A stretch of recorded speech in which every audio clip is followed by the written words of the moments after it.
Last lecture में हमने cover किया था कि बेसिकली ये एक्सपेरिमेंटल डिज़ाइन क्या होते हैं, इनको यूज़ कैसे करते हैं। एक्सपेरिमेंट ओवरऑल लॉन्गिट्यूडनल डिज़ाइन कहते हैं, आपको पता है ये कॉस्ट स्टडीज़ भी कहते हैं इसको, ठीक है। इसके अंदर दो फर्दर डिज़ाइन होते हैं, गुज़ाए होते हैं एंड फैक्टोरियल होते हैं, जो कि मैंने लास्ट लेक्चर में प्रीवियस लेक्चर पे अपलोड किया हुआ है। फिर उनके डिज़ाइन है pre and post non equal design गुज़ाए के अंदर, ठीक है। Time serial and repeated measure उनकी अपनी कैरेक्टरिस्टिक है, ठीक है, जो हमने कम डिस्कस किए हैं यहाँ, ठीक है। तो फैक्टोरियल में आपको पता आईवी या डीवी, आईवी की दो कैटेगरीज हो जाए, ठीक है। यहाँ आईवी था बट उसकी कैटेगरीज नहीं थी, यहाँ आईवी था बट उसकी कैटेगरीज थी ना।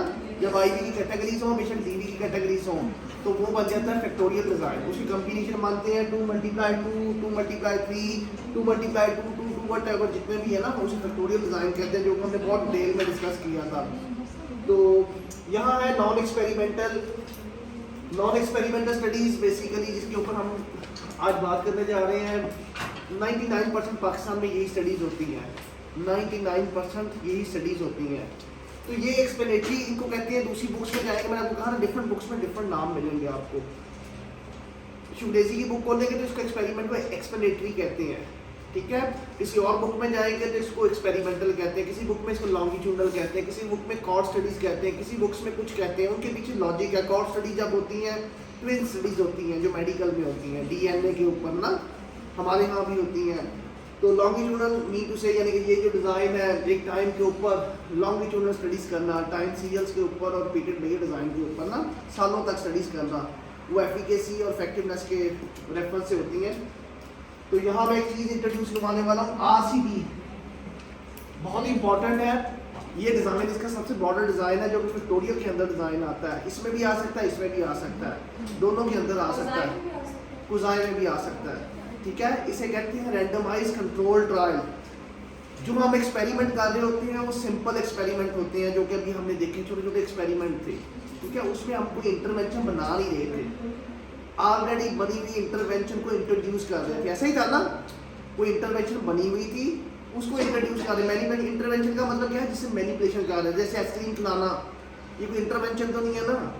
एक इंटरवेंशन इमेजिन करें, कुछ ऐसी इंटरवेंशंस होती हैं जो कि किसी के फ्यूचर के साथ होती है। जैसे CBT सुना होगा आप लोगों ने, कॉग्निटिव बिहेवियर थेरेपी हमारे यहाँ, ठीक है। साइकोडायनेमिक है, डिफरेंट स्कूल ऑफ थॉट्स की डिफरेंट ह्यूमरिस्टिक की वो है थेरेपीज है। मेडिकल की मेडिकेशंस होंगी, वो भी थेरेपी की तरह होती है ना, ये समझ लें। फॉर एग्जांपल यही मैंने चेक करना है किसकी इफेक्टिवनेस किसके ऊपर, प्री एंड पोस्ट में लेते हैं। प्री पोस्ट डिप्रेशन के पेशेंट थे, उनका डिप्रेशन का स्केल लगाया BDI, ठीक है। यहाँ इंटरवेंशन थी, इंटरवेंशन कौन सी थी, उनके डिप्रेशन को इम्प्रूव करने के लिए, कौन सी, CBT। उसके बाद BDI, 3 मंथ के बाद, इंटरवल के बाद, 6 मंथ के बाद। ये कौन सा डिजाइन बना, अब इसमें इंटरवेंशन दी है हमने, ठीक है, बनाई नहीं, ऑलरेडी बनी हुई इंटरवेंशन दी है CBT डिप्रेशन को इम्प्रूव करने के लिए। इसका हम साइकोलॉजिकली अब CBT देते हैं ना, हम लोग CBT देते हैं, साइकोडायनेमिक देते हैं लोगों के डिप्रेशन को इम्प्रूव करने के लिए, थॉट्स को इम्प्रूव करने के लिए, है ना, नेगेटिव थॉट्स को पॉजिटिव थॉट्स में चेंज करने के लिए CBT होती है।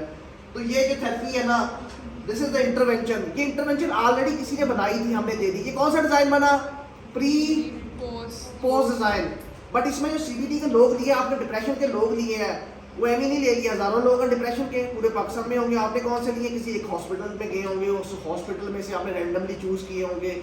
जब रैंडमनेस आ जाती है, ठीक है, तो रैंडमनेस के डिफरेंट मेथड्स हैं। स्ट्रैटिफाइड रैंडम सैम्पलिंग होती है, सिंपल होती है, क्लस्टर रैंडम सैम्पलिंग होती है, ठीक है।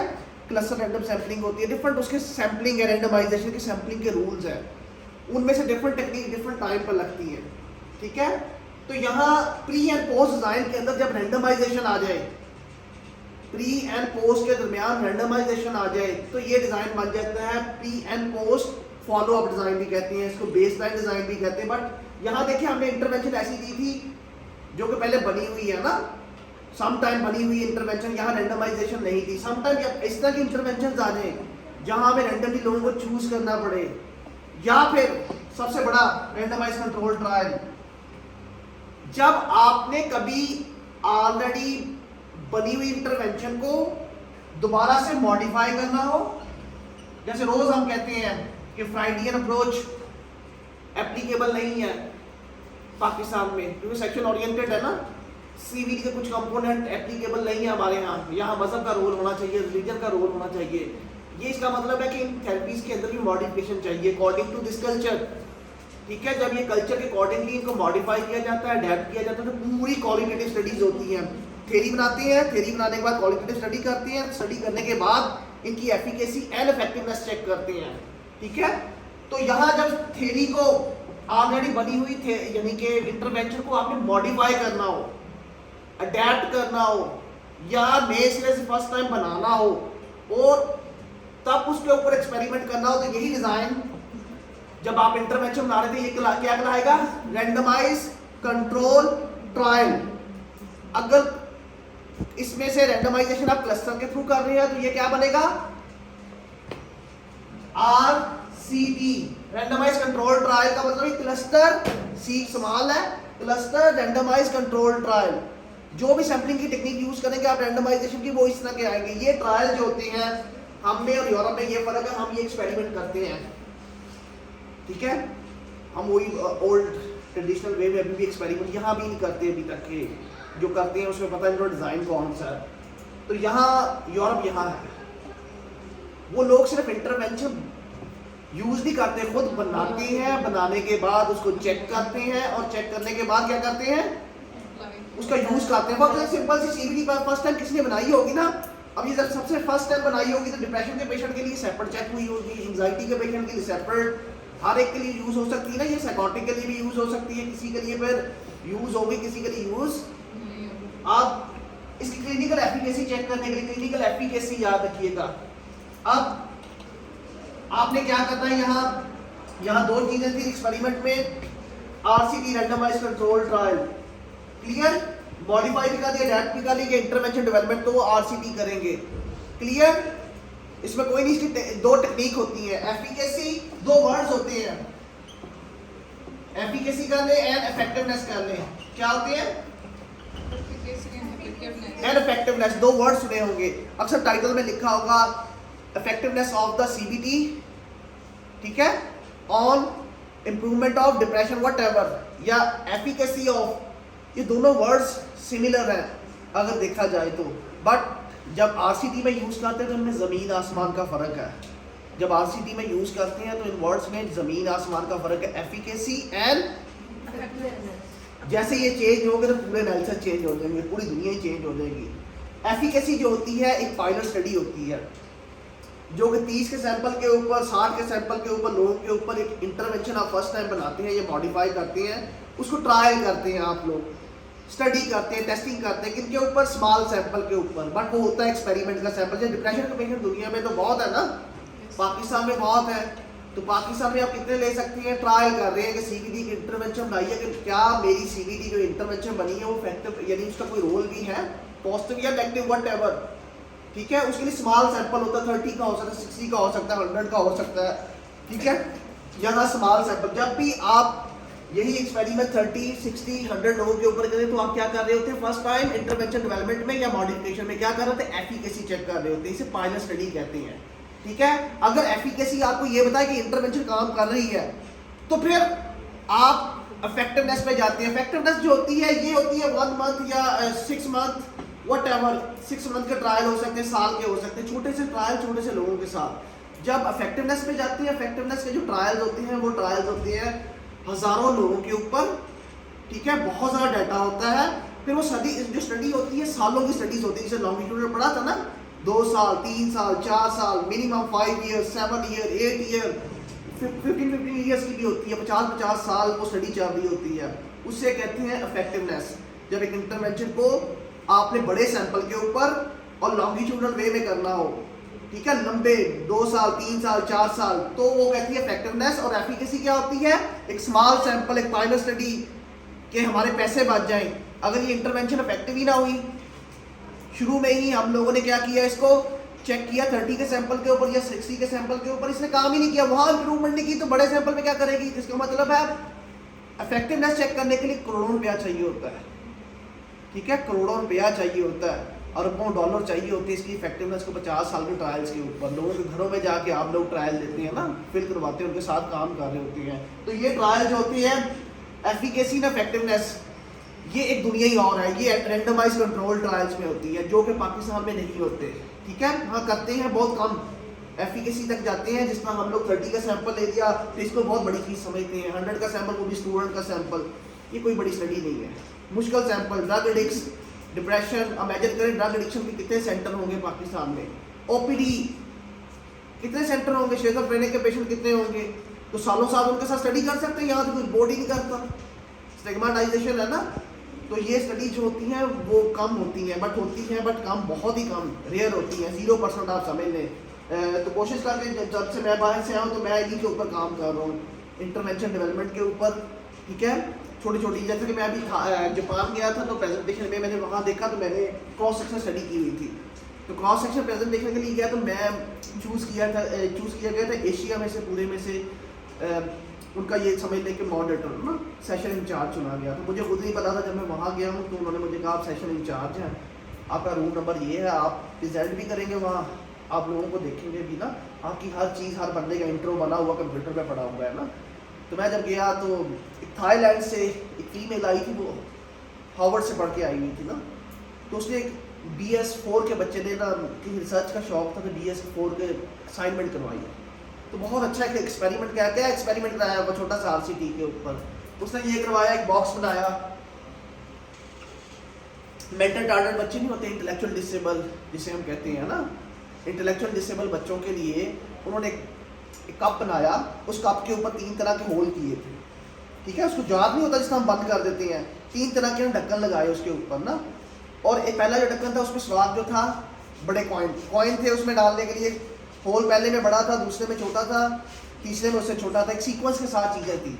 अब बच्चे ने क्या करना होता था, पहले वो ग्लासों जो जार होते थे उनके डब्बों को बंद करना होता था सीक्वेंस के साथ। पहला डब्बा बंद करेगा तो उसमें जो यानी कि जो कॉइन का डब्बा होगा छोटा होगा, तो आपने कॉइन उठा के उस बच्चे ने उस कॉइन में डालना था। अगर वो राइट वे में डालता तो कंप्यूटर के साथ अटैच था, कंप्यूटर कहता था यस एक्सेप्टेड, अगर गलत होता तो बच्चे को क्या कहता था, रॉन्ग। अब छोटा सा देखिए एक्सपेरिमेंट, एक गिलास के ऊपर क्या किया उन्होंने, एक 3 जार लगाए, खुद से 3 ढक्कन लगाए, और ढक्कन के ऊपर क्या कर रहे हैं, पहले सीक्वेंस के साथ बच्चे को सिखा रहे हैं, पहले आपने वो लगाना है, फिर उसके बाद टोकन डालना है, टोकन बड़ा नहीं डाल सकते। ठीक है, तो सीक्वेंस के साथ। अब इससे क्या हो रहा था, intellectual level, cognitive level improve हो रहा था, ऐसे ही था ना। देखो छोटा सा जार, एक मेंटल टार्गेट बच्चे में आप IQ लेवल को इंप्रूव कर रहे हैं, ऐसा ही है ना। तो दूसरे बच्चों में ये दिस इज द इंटरवेंशन जिससे लोगों को फायदा हो। अब उस बच्चे ने एफिकेसी चेक की हुई थी मेंटल टार्गेट बच्चों के ऊपर 30 के ऊपर, जो इंटेलेक्चुअल डिसेबल थे, ये टर्म चेंज हो गई है, मेंटल टार्गेट DSM-5 में इंटेलेक्चुअल डिसेबिलिटी है। ठीक है, तो ये देखिए कितना छोटा सा एक्सपेरिमेंट था, but this is the RCT, efficacy थी। अब उसको मार्केट में जब उसने प्रेजेंट किया तो वहाँ डोनर्स आए हुए थे जापान में से ना, आप ये समझ लें एजेंसीज आई हुई थी, उन्होंने देखा यार ये कितना प्यारा इसने टेक्निक बनाई है, अगर ये टेक्निक मैं पूरी दुनिया में बेचूँ तो इंटेलेक्चुअल डिसेबल लोगों को क्या करेगा, उनके लिए इम्प्रूवमेंट के लिए। फिर उन्होंने उनको फंडिंग की कि हम आपको करोड़ों रुपये अरबों डॉलर देते हैं, आप इसको ना इसकी इफेक्टिवनेस चेक करो, साथ साथ इफेक्टिवनेस चेक करो, साथ साथ उन्होंने उसको बनाते गए, और ज़्यादा रिफाइनमेंट आती गई, चीज़ों को और डिफरेंट वे में बनाते गए। इसे कहते हैं किट्स कहते हैं, इस तरह की जब बनाते हैं किट्स कहते हैं बच्चों के लिए ना, साइकोलॉजिकल किट्स होती है, हर डिसऑर्डर की किट्स होती है ना बच्चों के लिए, खेल प्ले गेम्स होती है, ये छोटे छोटे बच्चे। अब ये this is the RCT, randomise control trial intervention बन गई। मैनुअल डेवलप करना कोई बड़ी बात है, जो आपने किया वही स्टेप्स में निकला है। क्या किया उन्होंने, छोटा सा काम, BS4 के बच्चों ने, एक असाइनमेंट थी, बट वो असाइनमेंट उन्होंने, उनकी मैडम को इतनी पसंद आई तो वो जापान में प्रेजेंट करने के। थाईलैंड हमसे बहुत पीछे है स्टडीज़ में, ये जितने भी कंट्रीज है ना, फिलिपाइन हो गई, ये थाईलैंड हो गई, ये बहुत पीछे है, बट उनका माइंड का लेवल बहुत आगे था, उसकी सुपरवाइजर का लेवल बहुत आगे था। छोटा सा इंटरवेंशन, बट इसका फायदा देखें कितना, इंडस्ट्री अटैच हो जाती है, लोग आपको पैसा देते हैं, आपकी यूनिवर्सिटी का नाम बनता है। अब बड़ी बड़ी यूनिवर्सिटियों में क्या है, सिर्फ रिसर्च हो के यहाँ हमारे यहाँ रिसर्च होती है, किताबों में रह जाती है, ऐसा ही है, ना पब्लिश करते हैं ना कुछ करते हैं।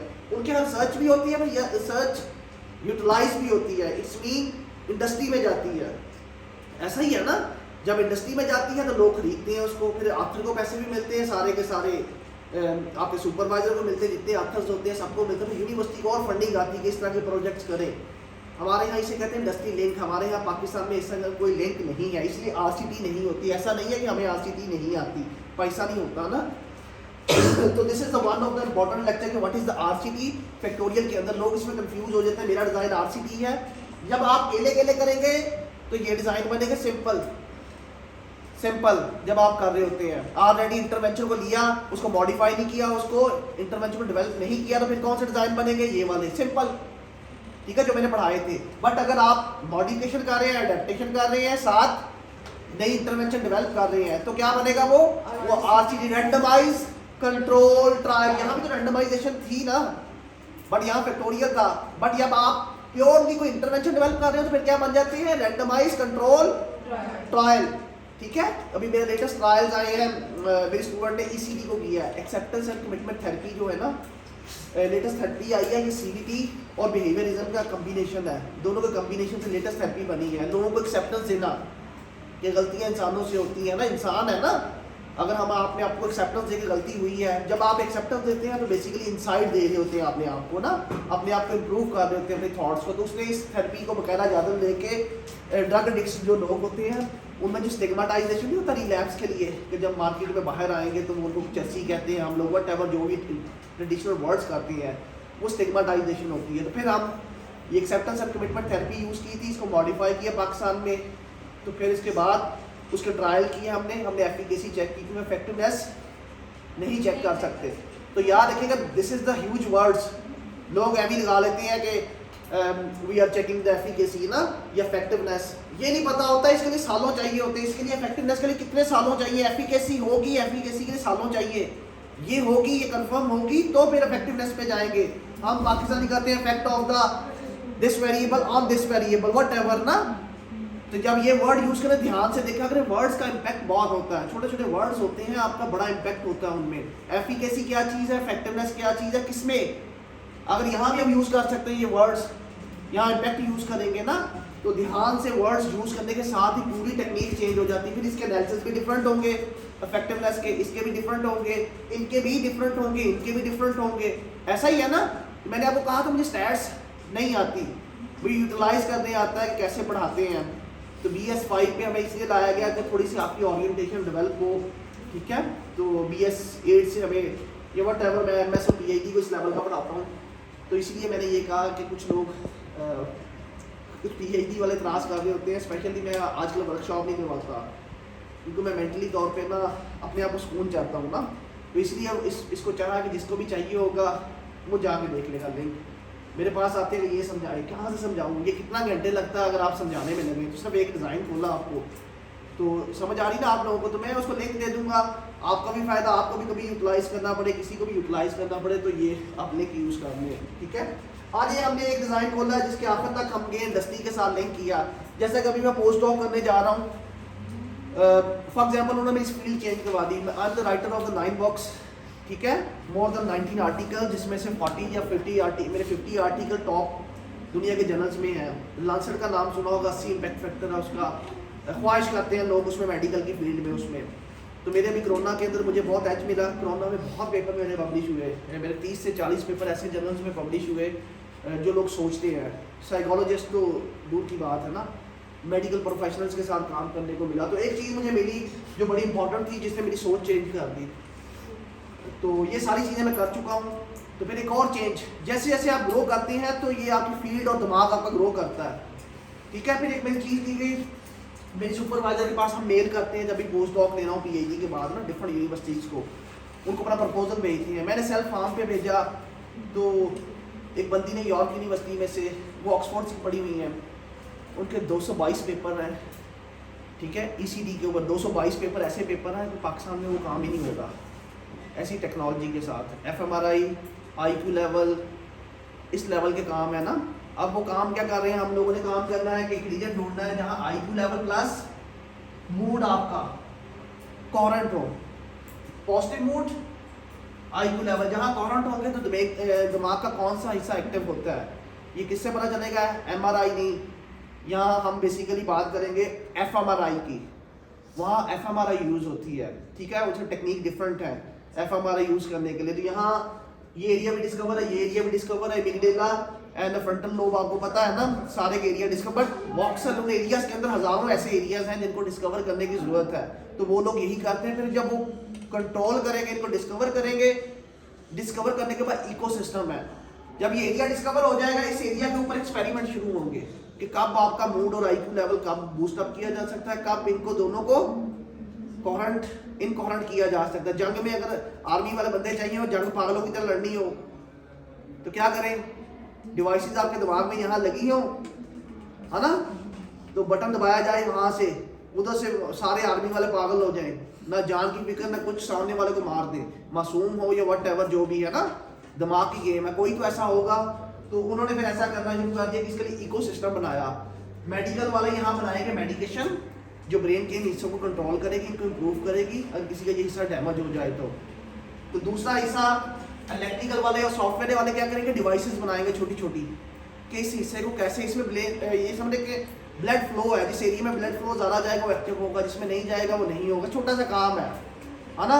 इस ब्लड फ्लो को रोकना है, किस तरह रोका जाए, मेडिकल वाले डिवाइस बनाएंगे, मेडिकल वाले मेडिसिन बनाएंगे, डीएनए के ऊपर एक्सपेरिमेंट करेंगे वट एवर, और यहाँ इलेक्ट्रिकल वाले क्या करेंगे, डिवाइसेस बनाएंगे, और जिससे आपके कान के अंदर या वैसे लगा जाए जैसे कि इंटेलेक्चुअल डिसेबल बंदा है, वहाँ उनके दिमाग के किसी एरिया को ऐसे डिस्कवर कर दिया जाए और उसमें ब्रेन के अंदर फ्लो न जा रहा हो, जिसकी वजह से उसकी इंटेलेक्चुअल एबिलिटी लो हो, तो क्या करें, ऐसी डिवाइस बनाई जाए जो फ्लो को लेके जाए उस एरिया में, तो क्या होगा, वो सुनना शुरू हो जाएगा, आईक्यू लेवल इंप्रूव हो जाएगा ना। ऐसा ही है डिवाइसेस, तो जो ब्रेन को डिस्कवर करना इंपॉर्टेंट नहीं है, उसके ऊपर एक्सपेरिमेंट करके उसको कंट्रोल करना इंपॉर्टेंट है, तो डेफिनेटली मल्टीडिसिप्लिनरी है।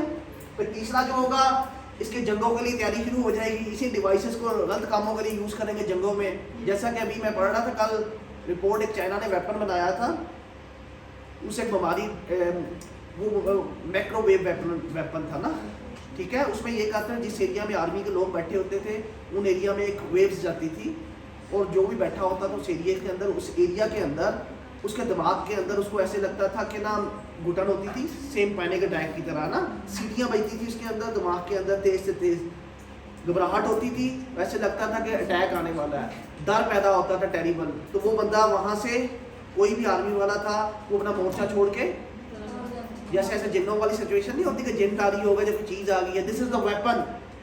अब आप सिंपल वेपन लगा रहे तो आर्मी वाले सारे भाग जाएंगे, ये बात अनएथिकल, आपने उसके दिमाग के साथ खेला है। इस तरह की डिवाइसेस जो होती हैं वो यूरोप वाले बाहर नहीं करते, इस तरह के सेंसिटिव लैब्स हैं उनके पास, अमेरिका के पास, इसलिए कहा जाता है ना ये बायो वेपन, आपने एक सुना था, ये बायो वेपन ज़्यादा खतरनाक है कि जो कि इसे कहते हैं बायोलॉजिकल वेपन, ये ज़्यादा खतरनाक है एज़ कम्पेयर टू द जंगों के भी। एक बटन दबाएं, ये वेपन अगर बाहर आए, जिस तरह ये वेपन था आपके सामने, कोरोना आया है ना बाहर, ये आपको समझे वायरस था, बायो वेपन था, पूरी दुनिया हिला कर रख दी ना। तो इमेजिन करें कि दूसरे वेपन्स कितने होंगे। तो ये लैबें हैं जितने यहाँ काम किया जाता है माइंड के ऊपर, कि माइंड को कैसे कंट्रोल किया जाए। This is the ecological system जो कि आरसीटी के थ्रू होता है ना। तो जैसे जैसे आप आगे जाते जाएंगे तो आपको पता चलता जाएगा ना। फिर इस तरह की लैब में काम करने वालों बंदों को फिर इजाज़त नहीं मिलती कि अपने मुल्क में जाएँ, उसी लैब के लिए काम करना पड़ता है, उसी मुल्क के लिए काम करना पड़ता है ना। ऐसे नहीं आपको एक्सपोजर देते, वो कई साल काम करवाते हैं, काम करवाने के बाद फिर सेंसिटिव प्रोजेक्ट्स पे लगाते हैं आपको, ठीक है ना। तो ये बहुत इंपॉर्टेंट स्टडी है जो कि बाहर हो रही होती है, हम इसके बारे में सोच नहीं सकते। तो दिस इज द आरसीटी। आपने सीआरसीटी के बारे में कुछ बताया नहीं है अदर देन सीआरसीटी का मतलब है जब आप रैंडमाइजेशन कर रहे हो, क्लस्टर रैंडमाइजेशन।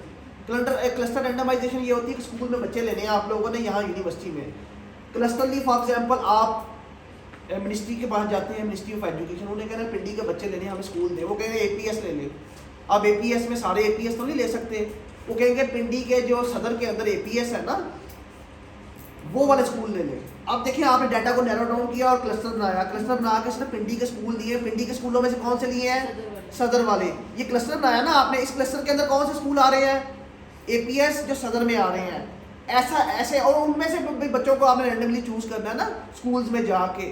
तो this is the cluster randomisation. Experiment में जैसे डिप्रेशन के पेशेंट हैं, और डिप्रेशन के पेशेंट तो हॉस्पिटलाइज है ना, फॉर एग्जांपल एमएचपी है, सीएमएचपी है, वट एवर, बेनजीर भट्टो भी है, इसी तरह हर पाकिस्तान के कॉर्नर में है ना। आपने कहाँ के पेशेंट लेने हैं, पिंडी के, पिंडी में से कौन से, मिलिट्री के हॉस्पिटल्स के लेने हैं या फिर आम से लेने हैं, दोनों में ट्रीटमेंट का डिफरेंट अंदाज होता है ना। एरर को कंट्रोल कर, फिर एक ये लेंगे, ठीक है। उसका जो क्लस्टर बनेगा बेसिकली वो कहलाएगा क्लस्टर रैंडमाइजेशन, ठीक है। इसी तरह रैंडमाइजेशन की टेक्निक है, this is the one technique cluster randomisation, ठीक है। तो इसी तरह दूसरी टेक्निक भी स्ट्रैटिफाइड है, ठीक है। सिंपल रैंडमाइजेशन है, सिंपल रैंडमाइजेशन यहाँ की थी ना हमने, सिंपल बंदों को रैंडमली चूज किया था, every person has equal chance to participate, उसमें क्लास में था। यहाँ एक पूरे क्लस्टर के अंदर से बच्चों को स्कूल को इक्वल चांस मिलना चाहिए, है ना। तो this is the basically factorial जो कि हमने पढ़ा, बहुत इंपॉर्टेंट है। अगर आप लोगों को चांस मिले बाहर जाके तो इस तरह की पैथेटिक रिसर्चेज ना कीजिएगा, ये पैथेटिक नहीं है, बट मैंने कहा था ना ये टाइम के साथ साथ फाइनेंशियल इश्यूज होते हैं, टाइम, टेक्नोलॉजी, ये चीज़ें अगर आप यहाँ जाएँ तो इनके ऊपर ज़्यादा काम करें। इसे न्यूरो साइंस कहते हैं, तो मेरी फील्ड उन्होंने चेंज करवा दिया, मुझे न्यूरो साइंस में लेंगे, न्यूरो साइकोलॉजी के नाम से। अब न्यूरो साइकोलॉजी देखें कितनी यूज़फुल है, पूरी इंडस्ट्री क्रिएट है, आपकी यूनिवर्सिटी के लिए पैसा आएगा, आपके मुल्क के लिए पैसा आएगा, कुछ वेपन भी बनेंगे, कुछ मेडिसिन भी बनेगी। देखिए एक फील्ड के साथ कितनी फील्ड अटैच हुई और कितना पैसा आएगा, इसी आथर को आएगा ना, इनको भी आएगा, इनको भी आएगा, इनको भी आएगा, इसको भी आएगा। इसे कहते हैं इकोलॉजिकल सिस्टम, इकोसिस्टम कहते हैं, मल्टीडिसिप्लिनरी रिसर्चेस कहते हैं। हमारी फील्ड हर एक के साथ लिंक होती है, ठीक है। तो कोई फील्ड जो ऐसी नहीं है कि लिंक नहीं होती हमारे साथ। आ जाए बेटा, next, this is the cross sectional studies, बहुत इंपॉर्टेंट है। नॉन एक्सपेरिमेंट में फर्दर 2 डिजाइन एक्सपेरिमेंट कवर है, इसके अलावा भी हजारों डिजाइन हैं। जैसे आप आरसीटी में जाएंगे हजारों उसके डिजाइन हैं, न्यूरो साइंस में जाएंगे तो न्यूरो साइंस के अपने हैं, इलेक्ट्रिकल में जाएंगे तो उसके अपने डिजाइन है। यानी हर फील्ड के अंदर डिजाइन इन्हीं के अंदर जो हमने पढ़े हैं, पर टेक्निक थोड़ी थोड़ी चेंज हो जाएंगे इंटरवेंशन डेवलपमेंट की और आरसीटी की ना। तो पजल नहीं होना, चीज़ें एक ही हैं, ठीक है, कंफ्यूज नहीं होना, चाहे कोई भी फील्ड हो। तो नेक्स्ट आ जाए नॉन एक्सपेरिमेंटल स्टडीज, बंद कर दो।